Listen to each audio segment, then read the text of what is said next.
The first prediction for today is for the game between the Chicago Bulls and Detroit Pistons. All right, let's break this one down.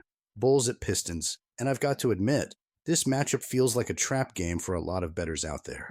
On paper, Detroit's been on fire, riding a long winning streak, while Chicago's been stumbling lately.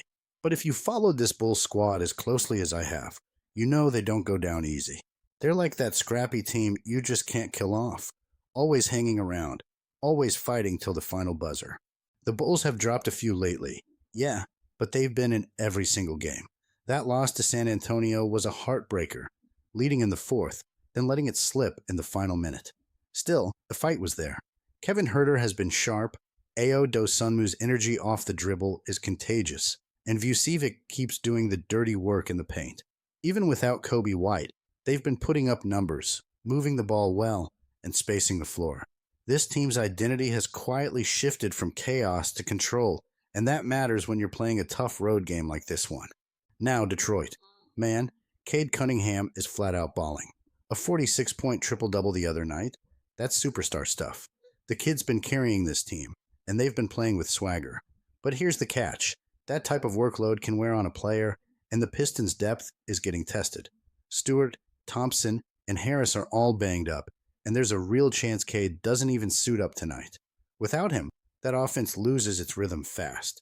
The Pistons' style is built on physicality and pace, but Chicago has the personnel to match that energy. The Bulls have quietly been covering spreads on the road after losses, and they seem to have Detroit's number at Little Caesars Arena. I've seen them go into tougher buildings and still manage to hang within a possession.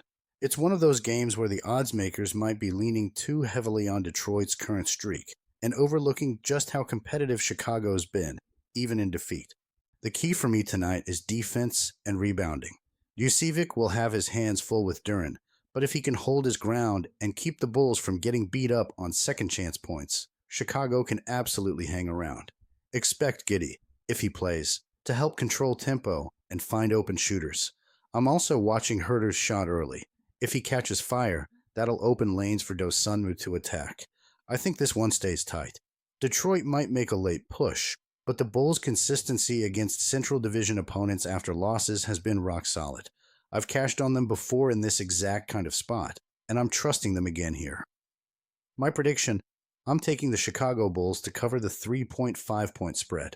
I don't need them to win outright, though I wouldn't be shocked if they did, but I'm riding with Chicago to keep it close and cash us a ticket. The second prediction for today is for the game between the Golden State Warriors and the San Antonio Spurs. San Antonio's been humming at home, and that building has felt like a pressure cooker for visiting guards. But I'm not overreacting to the Warriors' ugly night in Oklahoma City. Back-to-backs expose soft habits, sure, yet they also sharpen veteran teams that know how to course correct. Golden State still spaces the floor, moves bodies, and lives off those split-action reads that turn small advantages into clean looks. When they keep the turnovers under control, the offense hums at 3 levels. The Spurs' jump out is real. 8 wins in 10, late-game poise, and a monster interior presence. Victor's length changes shot maps, and Castle/Fox run a tidy half-court. Empty corner actions, 2-man game, and a steady diet of dribble handoffs. But San Antonio's best bursts have come when they're allowed to set their defense. If the Warriors get early offense, hit-ahead threes, drag screens and flow, and quick post splits, that shot blocking starts chasing air. Tactically, against zone looks, I expect Golden State to slice it with baseline cutters, nail flashers, and short roll playmaking from Green or a big man who can catch at the dotted line and spray. Spain's actions up top, back screen into ball screen, will force tag decisions on the low man, and that's where the Warriors typically cash corner threes. Defensively, they can junk it up, show a crowd at the nail versus Fox, top lock Vassell off wide pin downs, and live with contested mid-range if the ball sticks. Yes, the trends point Spurs. Home win streak, clean late clock execution, and fresher legs. But I like the counter angle you rarely get priced correctly. The underdog with a rest disadvantage that leans on veteran pacing, deeper playbook, and shot variance from 3. If Curry's minutes are steady, one hot quarter flips this script fast. Even if San Antonio edges the result, I'm buying the number. My prediction is the Golden State Warriors to cover 5.5. I'm taking the points, trusting the Warriors' scheme versatility to keep this within 1 or 2 possessions, with a live chance to steal it late. The third prediction for today is for the game, the Los Angeles Lakers and the Oklahoma City Thunder. Man, this one's got that playoff-type vibe written all over it.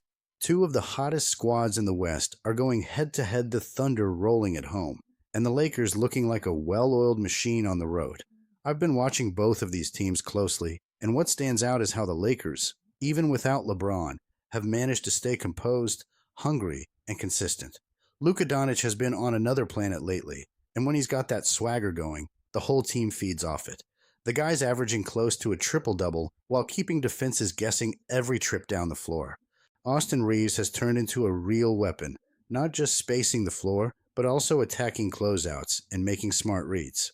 Rui Hachimura's been shooting lights out, and Ayton's been cleaning the glass and anchoring the paint. The Lakers' offense has this smooth rhythm lately, strong ball movement, smart shot selection, and an ability to lock in when the game's on the line. They just handled Charlotte, and I love the way they adjusted mid-game, flipping a slow start into a commanding second half. That's what disciplined basketball looks like. Now, the Thunder are no joke. Shai Gilgeous-Alexander is playing like the reigning MVP he is. He's got that quiet killer's edge, hitting from mid-range, getting to the rim, and making it look easy. And Chet Holmgren, man, the kid's growing fast. His timing on blocks, his touch from outside, it's all clicking. But here's where I think OKC might hit a wall. They're playing this one on the second night of a back-to-back after facing the Warriors. That's not ideal when you've got to chase Luka and Reeves around screens all night. Plus, the Thunder are missing some key defensive bodies. Lou Dort, Jalen Williams, and Aaron Wiggins are all out. Those are 3 perimeter defenders who usually make life tough for guys like Luka. Without them, the Thunder's rotations are thinner, and their transition defense tends to sag when fatigue kicks in. The Lakers, on the other hand, are rested and confident. They've covered in 8 of their 11 games this season, and they've been a reliable play when catching points against winning teams. Sure, OKC's home crowd is electric, and they'll make their run, but I don't see the Lakers folding under pressure. Doncic's leadership has brought a new edge to this team, a sense of calm even when things get chaotic. I expect this one to be tight early, but as the game wears on, the Lakers' poise and shot-making will shine. The Thunder will push, but fatigue and those missing defenders could hurt them down the stretch. My prediction, I'm taking the Lakers to cover the 7-point spread. I think they keep it close, maybe even steal it late. My money's on the Lakers to grind it out and prove they're for real on this road stretch. The fourth prediction for today is for the game between the Atlanta Hawks and the Sacramento Kings. The Kings are back home trying to shake off a rough stretch, and honestly, I think this is a perfect setup for them to bounce back. Sacramento's had a brutal schedule. Facing OKC, Minnesota, and Denver back-to-back isn't anyone's idea of fun, but there's more to their story than just the losses. They've still got offensive firepower with Zach LaVine leading the charge, DeMar DeRozan creating mid-range chaos, and Domantas Sabonis doing the dirty work inside. Their issue hasn't been scoring, it's been stringing together stops. The defense has been soft lately, and the rebounding, especially on second chances, has been killing them. Still, I can't shake the feeling that tonight they'll punch back. Now, Atlanta rolls into Sacramento riding a wave of confidence. Even without Trae Young, they've found ways to stay dangerous. Jalen Johnson's been hooping like a vet.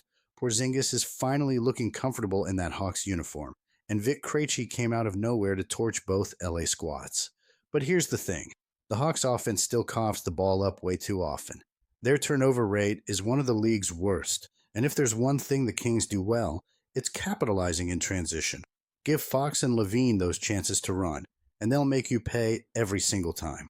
What's interesting about this matchup is the clash in tempo. The Kings love to push it, get downhill, and spread the floor, while Atlanta's been trying to slow games down and grind them out defensively. That's not their natural rhythm, though. When they try to play half-court basketball for too long, the ball movement tends to stall. If Sacramento can dictate pace early, hit a few quick triples, get the crowd going, and force Atlanta into a track meet, the Hawks will be out of their comfort zone fast. Yes, the Kings' defense has been leaking like crazy lately, but this is still a high-octane squad that thrives when they smell blood at home. Light the beam. Energy is real, and you can bet they'll bring it after 3 straight losses. With Sabonis battling Capella down low and Levine hunting mismatches on the wing, I expect the Kings to control enough of the tempo to keep this tight, and maybe even pull away late. I know the Hawks have been playing solid ball, but I don't trust them to keep it up on the road without their floor general. Sacramento is too talented to keep stumbling, and I'm riding with them tonight to cover that 4.5 point spread. My prediction: the Kings cover the 4.5 point spread.